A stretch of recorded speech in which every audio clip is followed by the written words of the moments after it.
Hello everyone, how's it going? Welcome to another episode of Louie's Garage. So we are here with my wife's F56 Mini, Cooper S.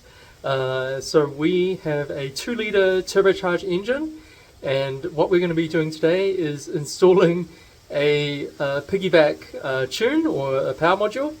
And my wife's actually overseas at the moment, she's overseas for work. So I actually bought this power module off Trade Me for cheap, second hand.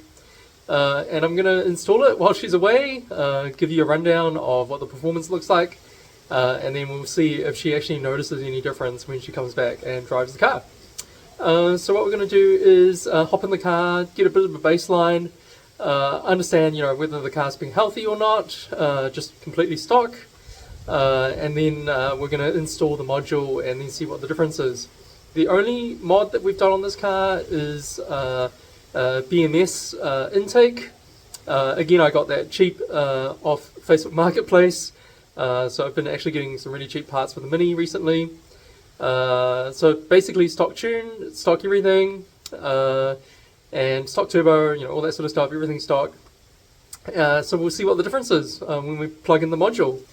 Alright, I'll show you the module and then we'll go for a drive. Okay, so this is it right here.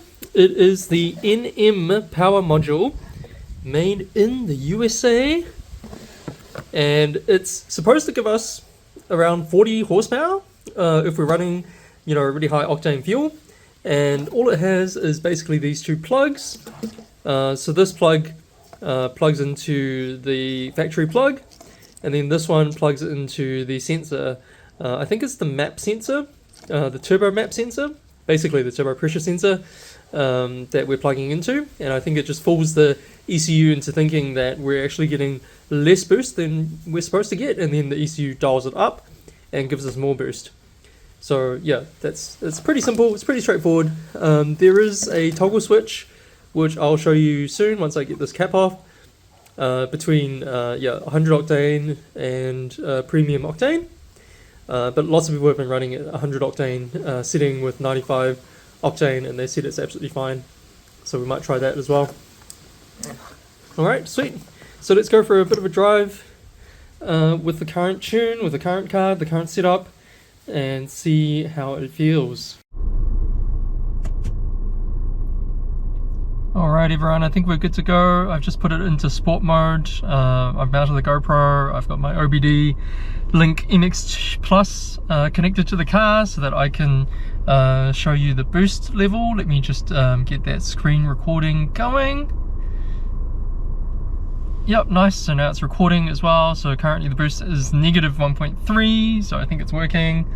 What else? That's pretty much it. The GoPro is mounted to the steering wheel. Sorry, I had to do that. There's not much room in the Mini, so it is probably gonna just move around a little bit while I'm doing some of this testing. So yeah, now we're gonna do a little bit of an acceleration to see what it can do and to see how much boost we actually end up having. Right, so let's go and let's go.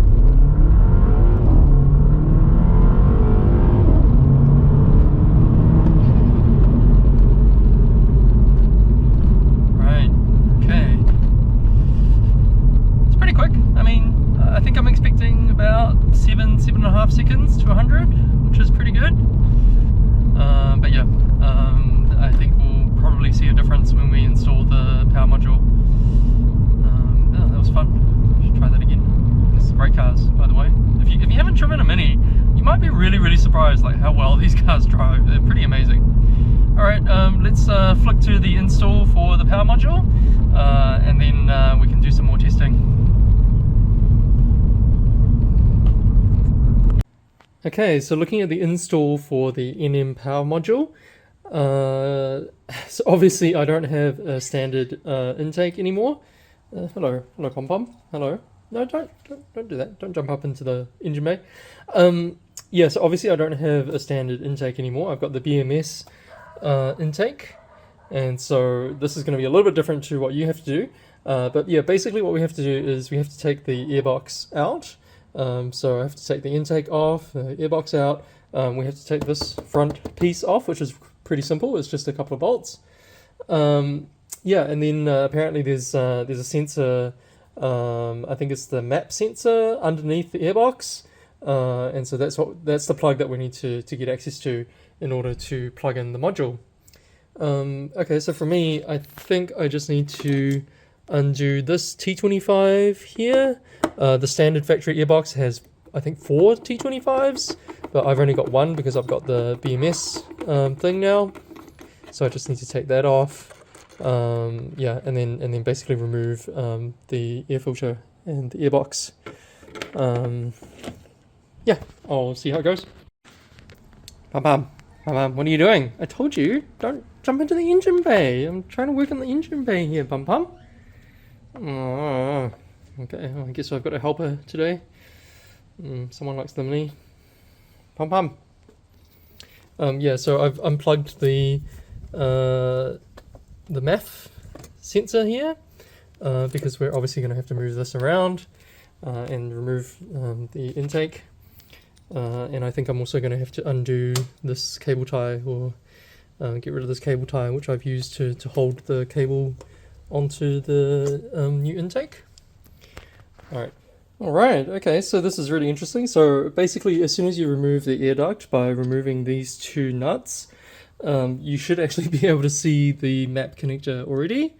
And it is just connected down here. You can see the throttle body there as well. So the way that I just connected it, there's not a lot of room in there, is that you kind of have to use your right hand. So I'll just give you a little bit of a show and tell. Oops, never mind, I'll get that later. So you kind of have to use your right hand and then just go in there with an angle like this, and then you'll be able to use your index and your thumb to grab it. You might get a few little scratches on your hand or whatever. I guess it doesn't really matter. It's all worth it. But yeah, eventually you'll get this disconnected, and this just plugs into the power module, and then the other plug on the power module plugs back into the sensor there, and it's pretty straightforward. And then we just need to mount it somewhere. Alright, and so when you plug in the new connector from the NM module, you just want to make sure that you get a really nice audible click. So let's push it in. There you go, that's a nice audible click. And then there's also the locking tab here that we had to push out. So I found it was easier to push with a screwdriver from the other side to push it out. But obviously we just want to lock that in now as well. Oh, it's already locked in. Okay, sorry. Yep, so that tab is already locked in. So you just want to make sure, yeah, there you go. So you just want to make sure that that tab is locked in the right position so it doesn't have anywhere to go. Alright, awesome. And so there you go. There's the installation right there. And then I've also just removed this airbox here so that we can have a better look what's going on under there and route the cable correctly. And I think I'm going to mount it on the wall there, just so that it's not really in the way, it's not really too visible, but I can still get access to it when I need to change the settings or when I want to remove it or whatever. So we'll get that all mounted up there. Alright everyone, so this is what it looks like when everything's installed back into the car. Just make sure all the nuts and bolts are tight, make sure this hose clamp is tight if you remove the intake. So there is my NM power module right there. I've used a little bit of Velcro just to attach it to the little plastic shield there. So it's pretty well hidden away. It's a pretty stealthy little mod, which is nice.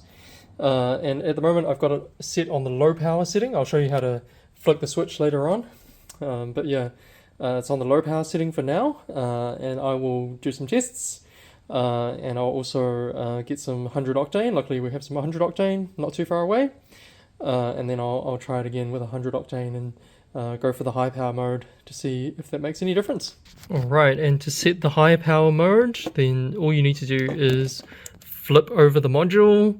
On the other side there's a cap, so you just need to flick the cap open, and that's where you can change it to the different modes. You have to flick both switches to either the up or the down position. The down position is the lower power position, and the up position is the higher power position. So at the moment it's on the low power position.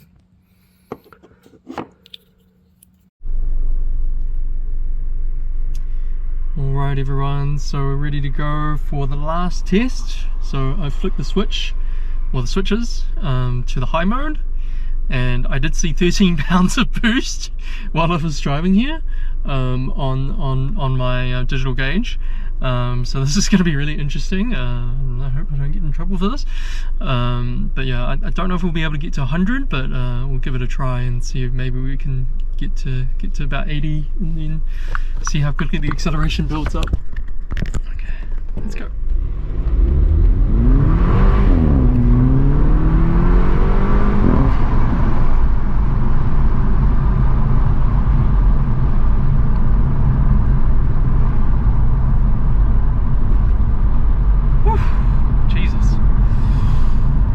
Okay, far out.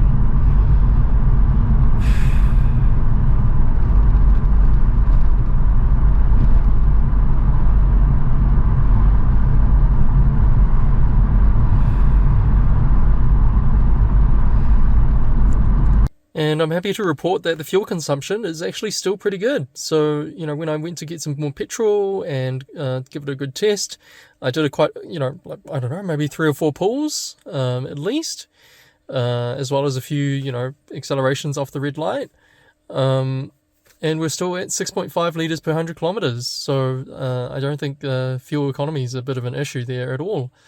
In fact, I kind of feel like it might be a bit more efficient than it used to be, but I don't think that's true. It's probably just due to the fact that we don't have much traffic tonight. But yeah, 6.5 litres per 100 kilometres, I can't complain about that at all. Alright everyone, well it's actually been a couple of years since we installed the NM Engineering plug-in module into my wife's F56 3-door Mini Cooper S. And the reason why it's taking me a couple of years to make this video, well, you know, we bought a new house and, you know, had a baby and all that sort of stuff. But also I didn't really want to make a video right away after only having the module installed for 5 minutes, because I know a lot of people, you know, they're a little bit weary about having these plug-in modules in their cars, or a little bit suspicious about their claims of, you know, 45 extra horsepower. So I wanted to give it a good drive and make sure that I was happy with the module and that the module was performing correctly, and that it actually felt like I could recommend someone installing this module.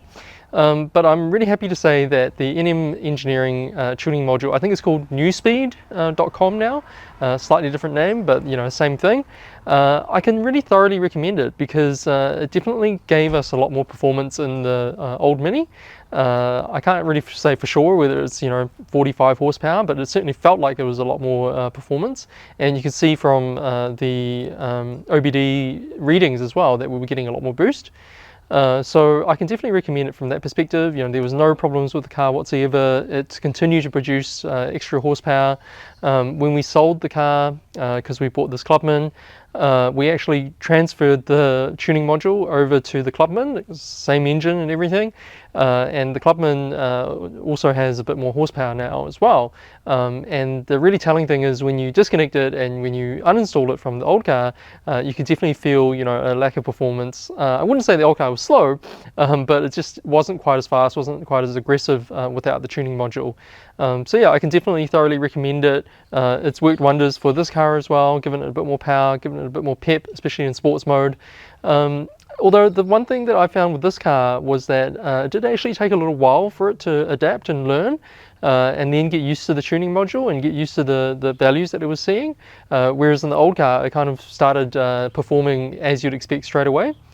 So, you know, maybe watch out for that. I'm not sure if there's a difference between some of these ECUs or some of these Minis, but the Clubman definitely felt like it took a little while. I had to drive it, you know, for a couple of days before it felt like it was an OEM type tune.